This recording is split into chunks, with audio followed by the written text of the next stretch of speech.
Comma की छात्रा, मैं आप सभी के समक्ष भारत की सभ्यता के संबंध में अपने विचार प्रस्तुत कर रही हूँ। आशा है कि आप सभी को अच्छा लगे।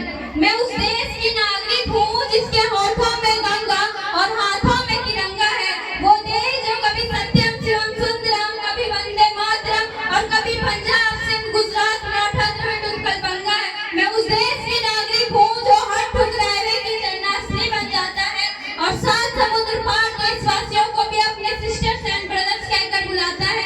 यही प्रेम की पूज भूमि भारतवर्ष कहलाता है। यही प्रेम की पूज भूमि भारतवर्ष कहलाता है। कहते हैं जिसको सनातन धर्म जिसने बताया जीवन का मूल मंत्र, देश दुनिया में ना था कोई ज्ञान देने के लिए ऐसे युवा जिसने माँ बाप और गुरु को बताया परमेश्वर से मान। आज उसी महान धर्म की कहाँ रह गई कोई निशानी, जिसने शत्रु की शत्रुता को प्रेम से मित्रता में बदलने का और जो युद्ध छिड़े को त्याग और बलिदान करने का, सभी जनों से नागरिकता का दिया हमें संविधान का ज्ञान। आज उस महान धर्म को मजबूर करके क्यों करते हो इतना अपमान। जब थी ना देश में कोई सभ्यता तब भारत में थी सबकी शान। सब लेने आते थे शिक्षा ज्ञान और विधि विधान।